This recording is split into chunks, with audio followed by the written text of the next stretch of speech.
Hello and happy 22 to you. It is January 22nd and it is currently 2:22 Mountain Time here in Colorado. And we have a very special guest today who actually took our 222222 spot. He actually specifically requested it because he knows about the branding, he knows about the appeal, the draw. And so it's awesome today that we are able to have the show line up on January 22nd. Isn't that crazy? So happy 22 to all of you. Today we have a very special guest. He has personally taught me a lot and helped Zova out a lot. We've worked with him in the past, and he's been involved in some of the biggest event companies in the entire world, including Tixr, SUPANOVA, Wizarding World Comic Con.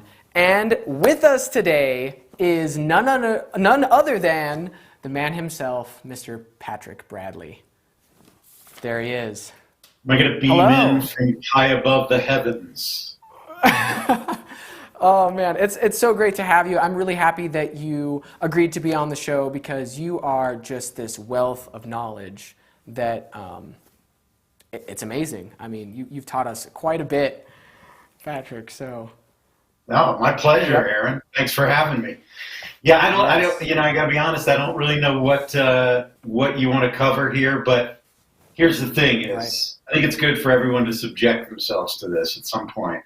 It's just improvisation. Yeah. Just let it go. Yes. I'm going to say whatever you want to talk about. Oh, by the way, thank you for the tea. I know this is a whole tea time thing. That's what you got me. Yogi tea, just per my request. I'm more of a coffee drinker, but for you, Aaron, I would do almost anything, including tea. And by the way, thank you so much. In honor of you quoting some of my recent resume in the pop culture live events Comic-Con space, I pulled out this for you, Aaron. Look at that action. Oh my gosh. That is... If I put my head on it, I'm kind of like almost a superhero. You're it. Yeah, you are. Wow, that's fantastic. Courtesy of my 9-year-old made that for me. God bless her. Wow, that's really good. That's a really good mug. Let's just say it was at one of those places where you make your own pottery. So maybe she did some painting. Okay. I think we can give her that. Got it. It's still great. And I actually have, you know, my wife got me this. This is my chameleon mug. I can't see why camouflage jokes are so funny. Don't buy my mug. So thank you. And I usually pour as an element of danger to the show, Patrick. I always pour the hot boiling tea right on the show. Oh, yep, we got the shot where I'm over my body and my computer, my new computer. So it's always a danger element here. Yes. Two-handed. Yeah. Oh yeah, that's nice. That's nice. So what do you want to talk about, man? Talk to me. So yeah, I mean, you've done so much, and we want to cover as much as possible because you know this is for a lot of people to watch and just get as much information as they can out of. And by the way, any of you in the audience, if you have questions, drop them in the comments, and we will ask Patrick live. So this is your chance. I mean, Patrick is like, you know, he's up there in the world of pop culture and Comic-Cons. If you have questions about events or anything, you've got to drop them here because this is an opportunity that you can't pass up. So I really, really want to emphasize that. But we also have our own questions that we've created. And you have gotten in front of so many big businesses and become somebody who is a leader in these businesses. Can you kind of take me through your elevator pitch throughout your business career to land those? Oh, wow. Well, I mean, let's see. My elevator pitch in my career is I'm a media and advertising and entertainment executive type now. I kind of shot out of college or university kind of with aspirations to go right into my own business. I thought I was going to make movies and produce films, but right away I learned I didn't want to kind of go into what's called the studio system. I wanted to kind of do my own thing in a way. So yeah, I mean, basically right out of school, with another guy, started just a scrappy little company in the digital space, advertising, helping brands get on the internet, basically. So it was pretty early days. Right, okay. So those brands happen to be Fox Studios and MGM and Paramount, and we ended up getting heavily into fashion with, I helped Kenneth Cole himself, believe it or not, get on the internet. Oh my gosh. I know, crazy. And you ended up selling that company off, right, eventually, or? Yeah, we were able to exit that really nicely. We sold it to, at the time, the largest advertising conglomerate still around, called Interpublic Group. So, yeah, we were able to exit that really nicely. So, anyway, just got into the advertising digital space, and then quickly after exiting that company, got into kind of digital entertainment. Kind of the new world would be YouTube and Netflix and everything. I was very early on in that, video on demand. And then I call this chapter my live events life. And you mentioned some of the event companies I've been fortunate to work with, very much in the kind of entertainment, celebrity, pop culture world. And now, the last year, I've taken on a role as chief revenue officer for a leading global ticketing company. So yeah, that's kind of that's not really an elevator pitch. That's like, I guess if you were in a very large building. That's what I'm exactly. doing now. That's the prior experience resume section that you've lined out for us. But that is amazing how you're able to dive into that stuff. And you have entertainment pretty much plastered on every single thing you touch. Can you dive in a little bit more about the entertainment world and your role? And then as the Chief Revenue Officer of Tixr, I do want you to maybe, plug that a little bit for anybody out there who's watching about Tixr, because that's a pretty innovative, cool platform. It really is. Thank you. I say thank you as if I built it. I didn't, but I'm fortunate to be a part of it. So, yeah, entertainment is, I guess, always been in my blood in some way, even though I grew up on the East Coast. I went out to school and studied at USC with the intention, like I said, of entering Hollywood in some way. And ended up doing that, but more on my own terms, I guess, as a business entrepreneur working with the entertainment large companies. But I've also dabbled, almost like moonlighted, to have produced feature films. I have award-winning feature films that I've been able to work on with great actors like Jeff Goldblum and others. Oh, wow. And then, you probably didn't know that about me, but so I went through about a surprise decade. It's like I'd have my day job working, as at a company that I often co-founded, and then I'd be making these movies nights and weekends for fun. And really, honestly, the creative stuff I left to the geniuses, but I would raise the money and make sure it got done on budget and stuff like that. So a lot of fun. And I was, at the time, now I'm in your neighborhood, Colorado, but at the time living above Sunset Strip in Hollywood, overlooking the city, and living that chapter and just, being in the center of Hollywood, it was natural to be doing a lot of business there. So, but now with Tixr, we work with amazing artists like Deadmau5. We're doing some cool stuff with them. Yeah. And we did some of the biggest live streams over the holiday, including the legendary Kiss. But we also work with Kiss 2020 Goodbye. Yes, exactly. Yep. Exactly. So live streaming stuff. So yeah, just all over, all things entertainment, and Tixr's right in the heart of it. Wow.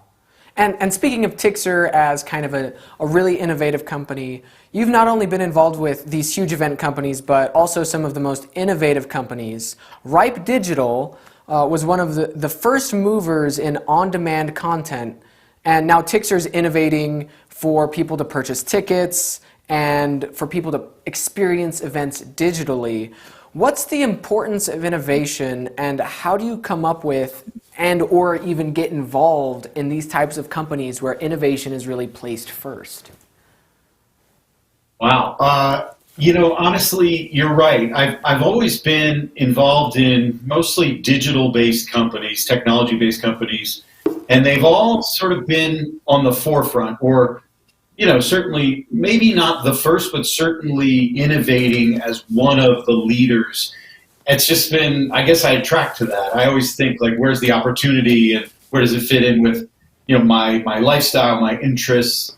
And, for anyone out there listening, if you're thinking about like what's going to make you happy, because inevitably you work a lot, if you're like me, you end up doing that. You got to be in a space that's really motivating you and, you're passionate about. So these types of things that I've been involved with have really suited me personally and fed a passion. Innovation just seems to be a big part of that, right? So with Tixr, you can imagine the live events year of 2020 has been a struggle for most. I mean, you can imagine being the owner of a live music venue right now, or restaurants and other places where people gather. And God forbid, live events, arenas, sports, and music and everything. So it's been a real challenge. So you have to innovate when that happens. And Tixr, we've been able to do that. You mentioned live streaming. We're a leader now in global live streams for music and pop culture, as well as we're entering into some other areas of events, the event space, with technology leading the way. Wow. That's amazing. Kind of off of that question, we have a question from our audience, which I believe Daniel James Vandenberg. And he has a question for you. Yeah. He says, what would you say is the biggest driver and skill set that you need to work with high-level companies like Tixr? Is it years of experience or persistence? Only those two? I can only choose, Daniel? It's very limiting. No, you can put as much as you want. No. It's a good question. Honestly, for me, I've been lucky in the fact that my career has been such where it sort of naturally unfolds. Up until 2 gigs ago, I had only worked at companies where I was founding them usually with a partner. And so then I did take my first kind of role at a company where I wasn't the founder, and that happened really naturally because the person who was the main investor had invested in a prior company of mine, so we knew each other, and he thought, this would be something he'd want me to look at. And then since then it's sort of happened 2 other times, and Tixr's included. I've known the group there for years because I was at a company where we were looking for a great provider, and they won the business because they were the best. And I've retained that friendship. And then a year ago, the CEO kind of came to me and said, hey, would you ever think about it? So things have naturally unfolded. So my only advice is follow what you love, be cool and be quality, and things are just going to be cool. Work out. Okay. That's some great advice. And along those same exact lines, how would you say that networking has advanced your role in these different brands and these different career paths? And and not only that, but let's go even further. How do you build that relationship, number one, but then something that is difficult, I think, in the business world is not only building the relationship, but sustaining it over time. It seems like whoever you come in contact with, they love you forever. So how do you do that?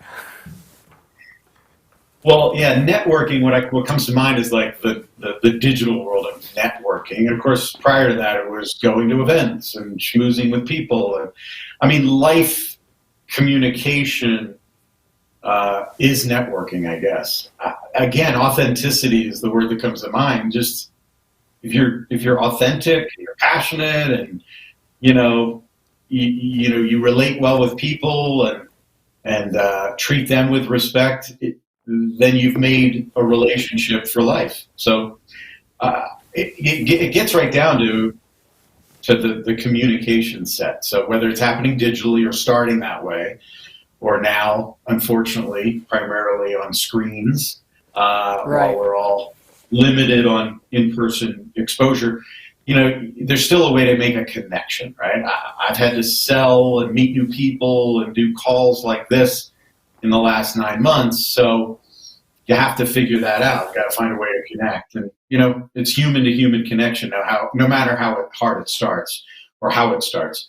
So yeah, I mean, networking is constant, but I don't think of it like that. I just think of it like relating with people, and usually, by the hundreds each week. Yeah. Wow, and probably just staying cool and being quality as well, just like your last answer a little bit as well. Can we get a T-shirt on that? Zova Marketing T-shirt with branding on the back. Yes, we're going to print a Zova Marketing T-shirt with that on the back. That's going to happen now, By the way, Patrick. And you. I see there's a counter up in the right for me. There's a counter.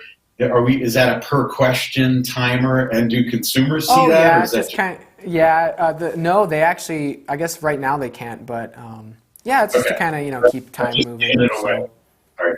Yeah, no, it's fine. It was on before in a few other episodes, but yeah, we've got everyone who doesn't know. There's a counter in the background keeping our time on our screen, which you can't see as the viewer, but it's red and kind of scary, so it keeps us. It keeps us on time. I've amatured. I've broken the fourth wall. Please no, proceed. It's all right. It's all right. Everybody, break the fourth. Ask us more questions. We don't have unlimited time with Patrick, so if you have more questions, to all of my entertainment friends out there, musicians, people who are trying to be in movies, indie films, now's the time. I mean, seriously, Daniel's asked some great questions. Don't be afraid to ask here, and Patrick will tell it straight, that's for sure. You've been involved with organizing and promoting some of the biggest events in the world. What would you say are some things that event producers should be doing and thinking about to make their events successful? Well, right now it's all about managing the pandemic situation, right? So live events are completely, restricted or unable to happen. Most venues out there are closed. Convention centers haven't been able to host events. That's where a lot of them happen. Arenas, amphitheaters. So you got to be really creative. So in my world in 2020, we did a lot of social distanced events. We built technology to support live streaming and virtual and meet and greets and all of that stuff. So you have to be entrepreneurial, creative, like any business.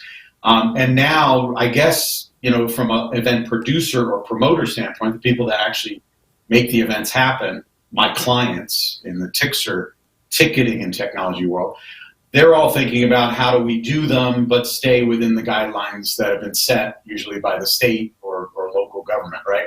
So how do you be creative, do things, safely within those guidelines, but still generate revenue, So it's, the new word of 2021 in the live events business is hybrid. So that's going to be a big part of this year. Okay. So hybrid is really the way that they should be going. And how does the technology that we currently have, I don't think a lot of people know about what's out there. Here's a follow-up question. What about the technology that we have and that you've helped sell and Tixr has helped to create? How can you create those hybrid events so that they can be successful and not so scary and daunting for somebody who's never done anything digitally before with events? Well, So for someone who's never really done anything before with events or digital events, I mean, there's all kinds of outlets out there. I mean, obviously, if you're going to do something digital, you have to have a way to film it and distribute it. You can do things for free on platforms like YouTube and Facebook Live and Instagram. Right, and like what we're doing right now.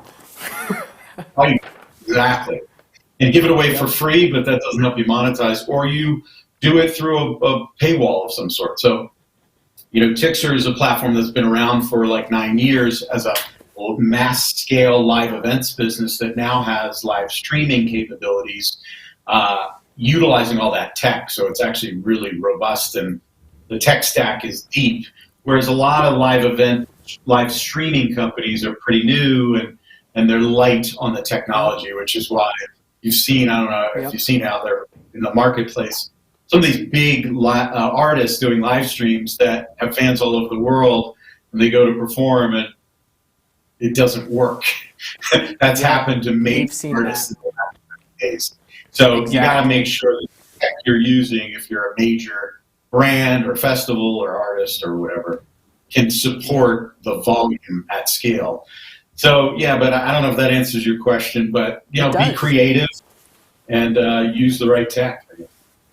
And Tixr, I'll be honest, has great tech support. If you can't figure something out, don't know what's going on, they kind of come in and save your butt pretty regularly. Yeah, So and I love Tixr because, and this is just from Zovo, we've helped out lots of clients who are using Tixr as their ticketing platform. Conversion tracking is a breeze, which is an issue for some ticketing platforms, not for Tixr. It's very easy to do conversion tracking. So that is a huge plus. If you're in the marketing world, you've got to have that. A few more questions real quick. Actually, my dad wants to know if you and Gene Simmons are solid buds now. Oh, that's funny. Actually, wouldn't go that far, but I was fortunate to be on some Zoom calls with Gene and Paul Stanley, who are both really, really amazing marketers, if you didn't know. Some people knew that about Gene's famous for merchandising his brand and all that stuff, but Paul Stanley is smart as well. I mean, those guys came up with some brilliant ideas on the front end of pre-marketing the show, which was the Live from Dubai global live stream, and it's now a Guinness World Record 3 times over and was the most successful live stream. Yeah. Wow. So it was wildly successful, and we were a great part of that. We were happy to be a part of it. And Gene and Paul, they're, when you've done what they've done, they think of life in a whole different way than you and I might. They're not worried about my coffee warm right now or tea. Right, exactly. That is a golden nugget. Yes. And then, Josh French, my business partner, he has a question. Are there any daily habits or processes that you attribute to the success you'd have in business? Good one, Josh. I have it now. I can't say I always did, but maybe I forget. But having a daily practice has been really important for me. For me, also, like,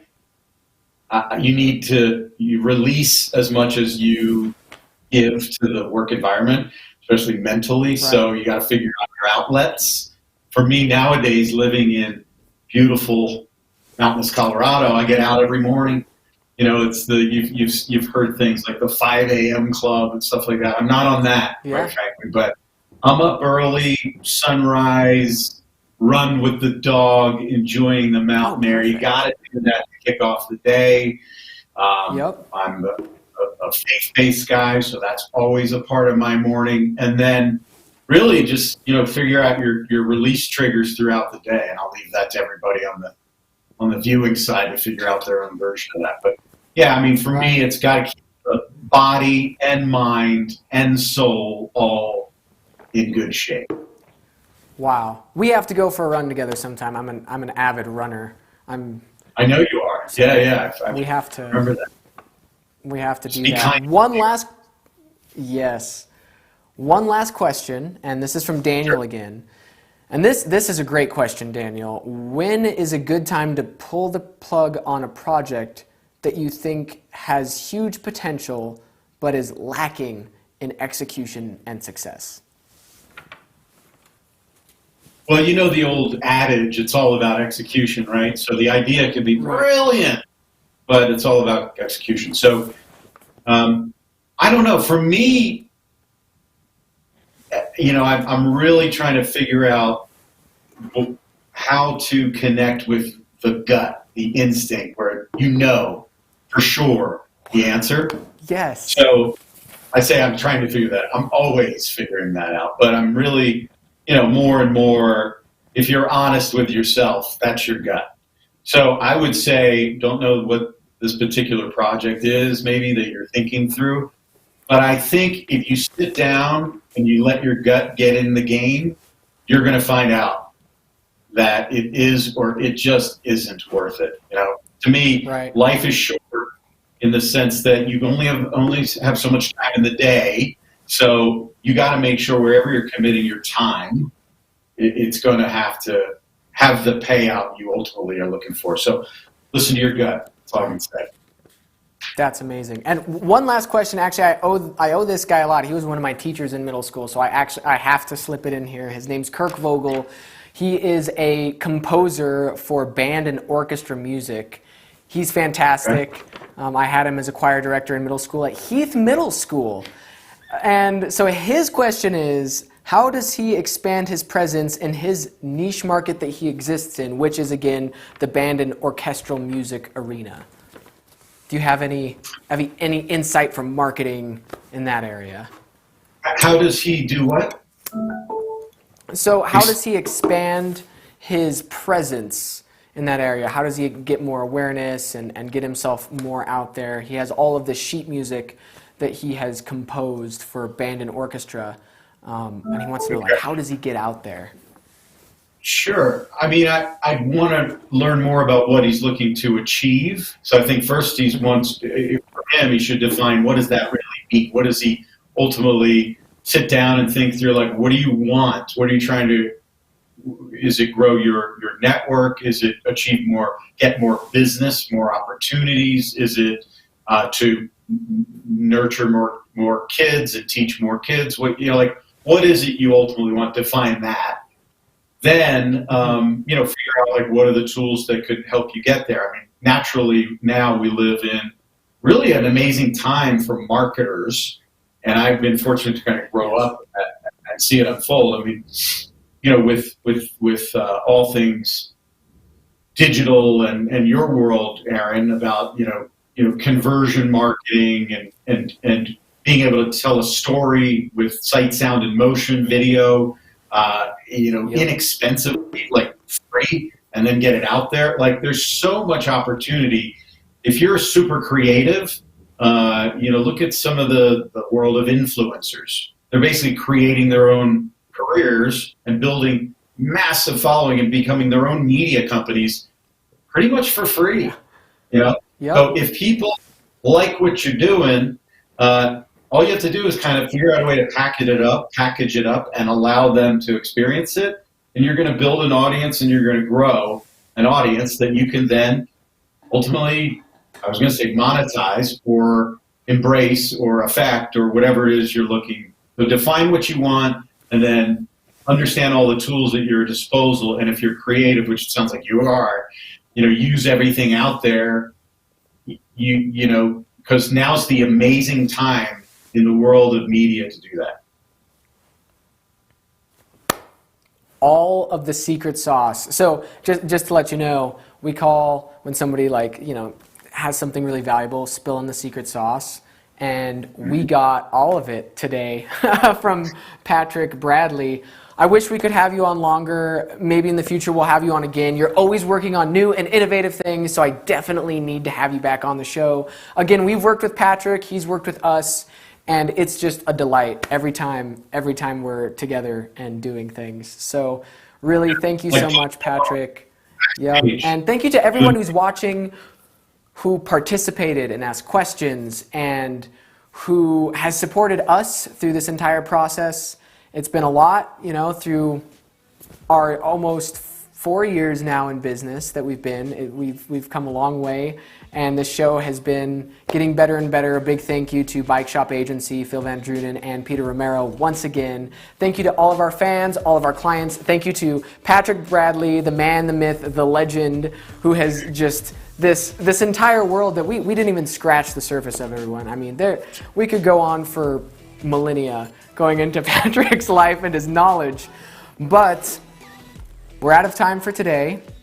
And so usually at the end here we do a little cheers, and then we'll see everybody next time. So thank you for joining us once again, and cheers. Nostra vi. Nostrovia.